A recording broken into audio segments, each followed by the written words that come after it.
ನಿನಗಾಗಿ ಭಾಗ 63. ಆ ಮನುಷ್ಯ ತುಂಬ ವಿಕಾರವಾಗಿ ನಗುತ್ತಿದ್ದ. ಬೇಡ ಅಂತ ಹೇಳಿದರೂ ಕೂಡ ಅವಳಿಗೆ ಬಲವಂತವಾಗಿ ಅಲ್ಲಿ ಇದ್ದ ಇಡ್ಲಿಯನ್ನು ತಿನ್ನಿಸುತ್ತಿದ್ದ.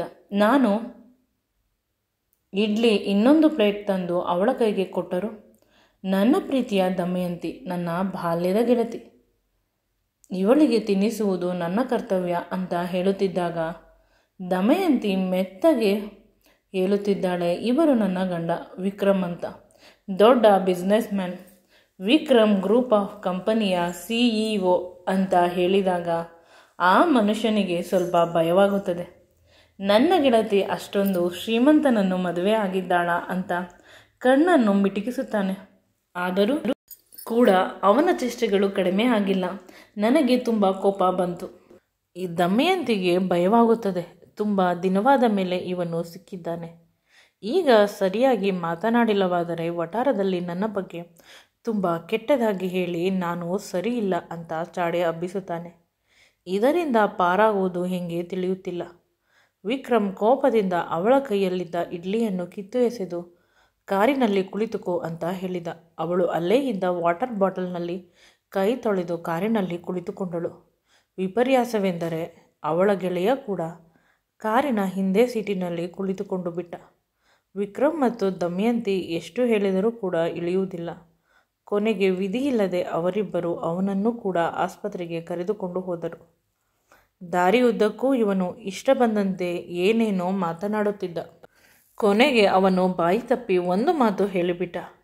ನಾನು ಚಿಕ್ಕಂದಿನಿಂದ ದಮಯಂತಿಯನ್ನು ಪ್ರೀತಿ ಮಾಡುತ್ತಿದ್ದೆ.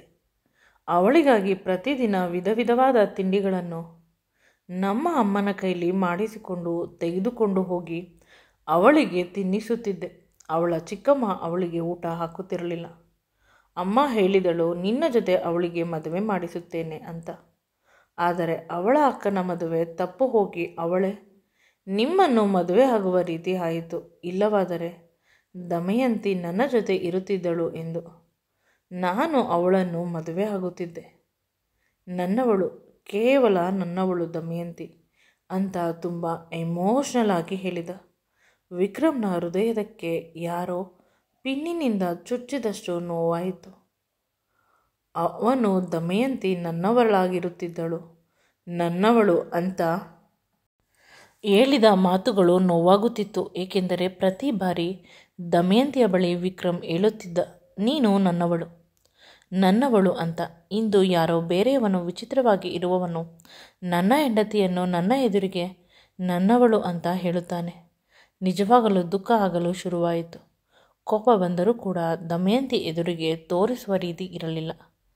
ಅವಳು ಮೊದಲೇ ಹೇಳಿದ್ದಳು, ನೀವು ಜಾಸ್ತಿ ಕೋಪ ಮಾಡಿಕೊಳ್ಳಬಾರದು ಅಂತ.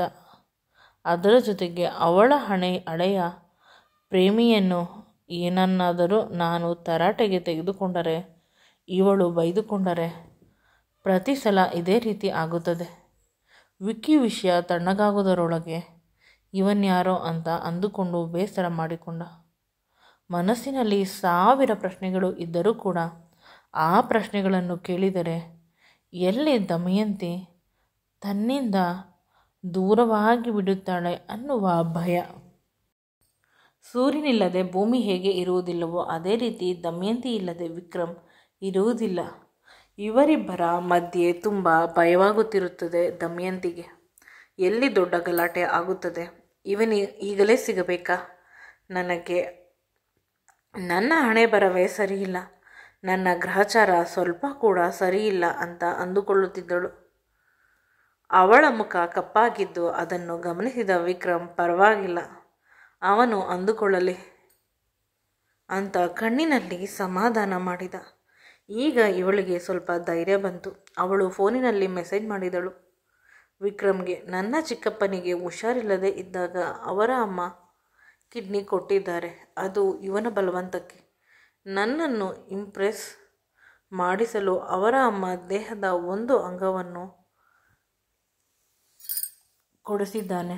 ಈಗ ಅವನ ಜೊತೆ ರಫ್ ಆಗಿ ಮಾತನಾಡಲು ಸಾಧ್ಯವಿಲ್ಲ ಅಂತ ಅವಳು ಮೆಸೇಜ್ ಟೈಪ್ ಮಾಡಿ ಅದನ್ನು ಸೆಂಡ್ ಮಾಡುತ್ತಾಳೆ. ವಿಕ್ರಮ್ ಅದನ್ನು ನೋಡಿ ಸ್ಮೈಲ್ ಮಾಡುತ್ತಾನೆ. ನಂತರ ಅವನು ದಮಯಂತಿಯನ್ನು ತುಂಬ ಹೊಗಳುತ್ತಿರುತ್ತಾನೆ.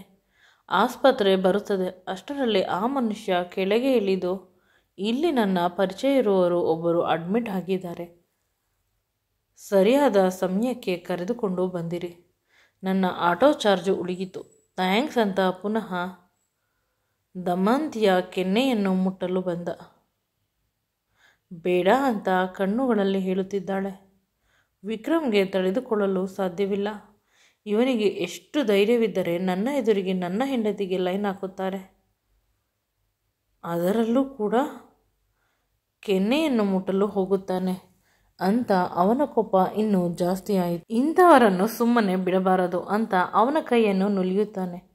ಅವನು ಅಮ್ಮ ಅಂತ ಕಿರುಚುತ್ತಾನೆ. ಬಿಟ್ಟು ಬಿಡಿ, ಇದು ಆಸ್ಪತ್ರೆ, ಎಲ್ಲರೂ ನೋಡುತ್ತಿದ್ದಾರೆ ಅಂತ ಹೇಳಿದಾಗ ಅವನು ವಾಸ್ತವಕ್ಕೆ ಬಂದು ಅವನನ್ನು ಬಿಟ್ಟು ಬಿಡುತ್ತಾನೆ. ವಿಕ್ರಮ್ ಕೈಯನ್ನು ಗಟ್ಟಿಯಾಗಿ ಹಿಡಿದುಕೊಳ್ಳುತ್ತಾಳೆ. ಮತ್ತೆ ಗಲಾಟೆಗೆ ಹೋಗಬೇಡಿ ಅನ್ನುವುದು ಇರುತ್ತದೆ. ಇಬ್ಬರು ಆಸ್ಪತ್ರೆಯ ಒಳಗಡೆ ಹೋಗುತ್ತಾರೆ. ಇಬ್ಬರು ಆಸ್ಪತ್ರೆಯ ಒಳಗೆ ಹೋದ ತಕ್ಷಣ ಇಬ್ಬರಿಗೂ ಭಯವಾಗುತ್ತದೆ. ಅವನು ತೋರಿಸಿಕೊಳ್ಳುವುದಿಲ್ಲ ನನಗೆ ಮಾತ್ರ ಈ ರೀತಿ ಆಗುತ್ತಿರುವುದು ಅಂತ. ಆದರೆ ದಮಯಂತಿ ನಿಜವಾಗಲೂ ತುಂಬ ಬೆಚ್ಚುತ್ತಾಳೆ. ಅವರನ್ನು ಗಟ್ಟಿಯಾಗಿ ಹಿಡಿದುಕೊಳ್ಳುತ್ತಾಳೆ, ತಬ್ಬಿಕೊಳ್ಳುತ್ತಾಳೆ. ನಂತರ ಅವನು ಕೂಡ ಅವಳನ್ನು ತಬ್ಬಿಕೊಂಡು ಅವಳ ಕೂದಲನ್ನು ನೇವರಿಸುತ್ತಾನೆ. ಸಮಾಧಾನ ಮಾಡುತ್ತಿರುತ್ತಾನೆ. ಏನೂ ಆಗುವುದಿಲ್ಲ, ಎಲ್ಲ ಒಳ್ಳೆಯದು ಆಗುತ್ತದೆ, ನಾನು ನಿನ್ನ ಜೊತೆ ಇರಬೇಕಾದಾಗ ನೀನೇಕೆ ಇಷ್ಟು ಭಯಪಡುತ್ತೀಯ ಅಂತ ಅವಳಿಗೆ ಸಾಂತ್ವನ ನೀಡುತ್ತಾನೆ. ಅವಳ ಕೈಯನ್ನು ಗಟ್ಟಿಯಾಗಿ ಹಿಡಿದುಕೊಂಡು ಅವಳ ಹಣೆಗೆ ಒಂದು ಪ್ರೀತಿಯ ಮುತ್ತನ್ನು ಕೊಡುತ್ತಾನೆ. ಅವಳಿಗೆ ಸ್ವಲ್ಪ ಸಮಾಧಾನವಾಗುತ್ತದೆ. ವಿಕ್ರಮ್ ತನ್ನ ಜೊತೆ ಇದ್ದಾನೆ ಅನ್ನುವುದೇ ಅವಳಿಗೆ ಆನೆಬಲ. ಇವರು VVIP ಆಗಿದ್ದರಿಂದ ವೆಯ್ಟ್ ಮಾಡುವ ಪ್ರಮೇಯ ಇರುವುದಿಲ್ಲ. ಇವರು ಆಸ್ಪತ್ರೆಯ ಒಳಗಡೆ ಹೋದ ತಕ್ಷಣ ಡಾಕ್ಟರ್ ಬಳಿ ಕಳಿಸುತ್ತಾರೆ. ಏಕೆಂದರೆ ಈ ಆಸ್ಪತ್ರೆಗೆ ತುಂಬ ಫಂಡನ್ನು ವಿಕ್ರಮ್ ಕೊಡುತ್ತಿದ್ದಾನೆ. ಡಾಕ್ಟರ್ ಬಳಿ ಕುಳಿತುಕೊಂಡು ಇಬ್ಬರು ಕೂಡ ಹೇಳುತ್ತಾರೆ, ನಾವು ಪ್ರೆಗ್ನೆಂಟ್ ಅಂತ. ಆಗ ಡಾಕ್ಟರ್, ಈಗ ಇದೊಂದು ಟ್ರೆಂಡ್ ಸರ್ ಶುರುವಾಗಿ ಬಿಟ್ಟಿದೆ, ವಿ ಆರ್ ಪ್ರೆಗ್ನೆಂಟ್ ಅಂತ. ಡಾಕ್ಟರ್ ವಿಕ್ರಮ್ ಅಪ್ಪ ಸೂರ್ಯ ಅವರ ಗೆಳೆಯನ ಹೆಂಡತಿ, ಒಂದು ರೀತಿ ಫ್ಯಾಮಿಲಿ ಫ್ರೆಂಡ್ ಕೂಡ. ಇದರಿಂದ ತುಂಬ ಚೆನ್ನಾಗಿ ನನ್ನ ಹೆಂಡತಿಯನ್ನು, ಅವಳ ಹೊಟ್ಟೆಯಲ್ಲಿ ಇರುವ ಮಗುವನ್ನು ನೋಡಿಕೊಳ್ಳುತ್ತಾರೆ ಅಂತ ವಿಕ್ರಮ್ ಹೇಳುತ್ತಾನೆ. ಮೊದಲು ಅವರು ಹಿಸ್ಟರಿಯನ್ನು ಕೇಳುತ್ತಾರೆ. ಇಷ್ಟು ತಿಂಗಳು ಹೇಗೆ ಆಯಿತು, ಹೇಗೆ ಕನ್ಫರ್ಮ್ ಮಾಡಿಕೊಂಡೆ ಅಂತ. ಅವಳು ಎಲ್ಲ ವಿಷಯವನ್ನು ಹೇಳಿದಾಗ ಅವರು ಕೆಲವು ಪರೀಕ್ಷೆಗಳಿಗೆ ಬರೆದುಕೊಡುತ್ತಾರೆ. ಪರೀಕ್ಷೆಯನ್ನು ಮಾಡಿಸಿ ಪ್ರೆಗ್ನೆನ್ಸಿ ಕನ್ಫರ್ಮ್ ಆದ ಮೇಲೆ ಉಳಿದ ಕೆಲಸಗಳು ಅಂತ ಹೇಳಿದಾಗ ದಮಯಂತಿಗೆ ಸ್ವಲ್ಪ ಖುಷಿಯಾಗುತ್ತದೆ. ಅಂದರೆ ನಾನಿನ್ನು ಪ್ರೆಗ್ನೆಂಟ್ ಅಂತ ಕನ್ಫರ್ಮ್ ಆಗಿಲ್ಲ, ಮತ್ತು ಇಷ್ಟು ದಿನ ಆಡಿದ್ದು ನಾಟಕ ಅಂತ ಇವರು ಅಂದುಕೊಂಡರೆ. ಆತ ವಿಕ್ರಮ್, ನನ್ನ ಹೆಂಡತಿ ಹೊಟ್ಟೆಯಲ್ಲಿ ಇರುವ ಮಗು ಆರೋಗ್ಯವಾಗಿ ಇರಲಿ. ಸ್ವಲ್ಪ ಹೊತ್ತಿಗೆ ಎಲ್ಲ ಪರೀಕ್ಷೆಗಳನ್ನು ಮಾಡಿಸಿದರು. ಆ ಸಂದರ್ಭದಲ್ಲಿ ಕೂಡ ಅವಳು ಭಯಪಡುತ್ತಿದ್ದಳು. ಇದೆಲ್ಲ ಮೊದಲ ಬಾರಿ. ಅವನು ತುಂಬ ಪ್ರೀತಿಯಿಂದ ಕೇರಿಂದ ಅವಳ ರಕ್ಷಣೆ ಮಾಡುತ್ತಾನೆ. ಪ್ರತಿ ಬಾರಿ ಅವಳು ಬ್ಲಡ್ಡನ್ನು ಕೊಡಬೇಕಾದಾಗ ಟೆಸ್ಟ್ಗೆ ಅವನನ್ನು ಗಟ್ಟಿಯಾಗಿ ತಬ್ಬಿಕೊಳ್ಳುತ್ತಾಳೆ. ಅವನು ಅವಳ ಕಣ್ಣುಗಳನ್ನು ಮುಚ್ಚುತ್ತಾನೆ. ಈಗ ಅವಳಿಗೆ ಅಷ್ಟೊಂದು ಕಷ್ಟವಾಗುವುದಿಲ್ಲ. ವಿಕ್ರಮ್ ಇದ್ದುದರಿಂದ ಎಲ್ಲ ಪರೀಕ್ಷೆಯನ್ನು ಬಹಳ ನೀಟಾಗಿ ಮಾಡಿಸಿಕೊಳ್ಳುತ್ತಾಳೆ. ರಿಪೋರ್ಟ್ ಬರುವುದು ಸಾಯಂಕಾಲ ಅಂತ ಹೇಳಿದಾಗ ವಿಕ್ರಮ್ ಅವಳನ್ನು ಕರೆದುಕೊಂಡು ಹೊರಗೆ ಹೋಗುತ್ತಾನೆ.